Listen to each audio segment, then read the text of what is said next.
Greetings from South Korea. I am Arirang News AI anchor. Here is the news-making headlines today. Iran has accused the U.S. of violating their ceasefire by targeting two ships.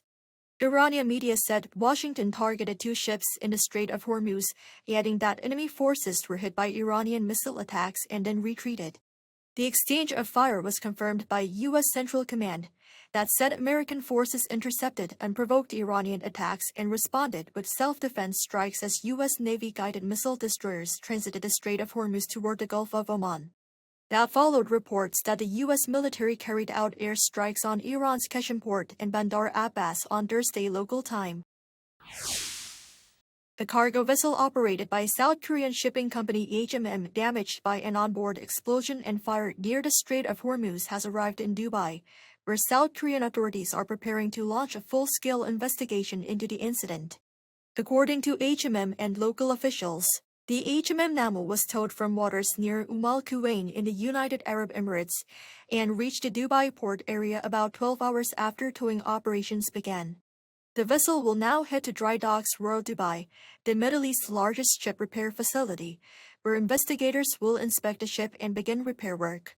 Investigators are focusing on whether the explosion and fire were caused by an outside attack, including the possibility of Iranian involvement, or by an internal issue such as a mechanical defect aboard the vessel.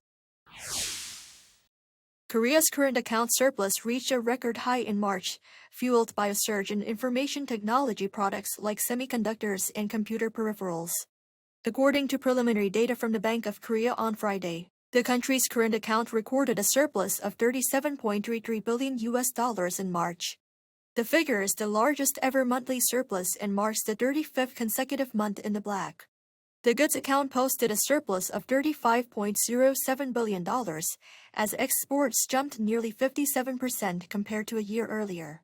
Exports saw growth in regions including the United States and Southeast Asia, but recorded a decline of over 49% in the Middle East. The U.S. Trade Court has ruled against U.S. President Donald Trump's latest 10% global tariffs, saying the across-the-board duties were not justified under a 1970s trade law.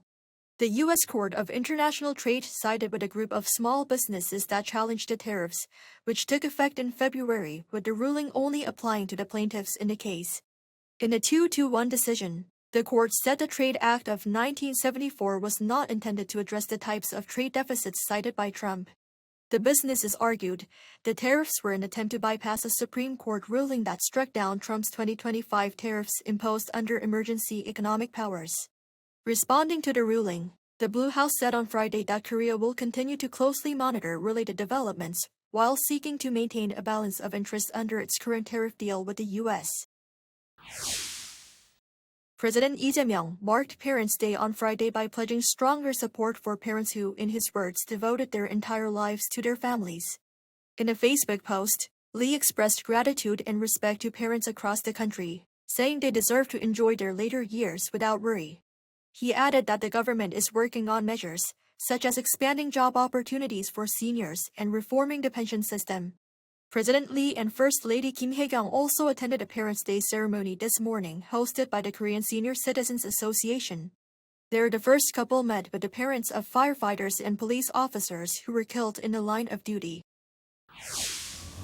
That is all from me today. Thank you for watching.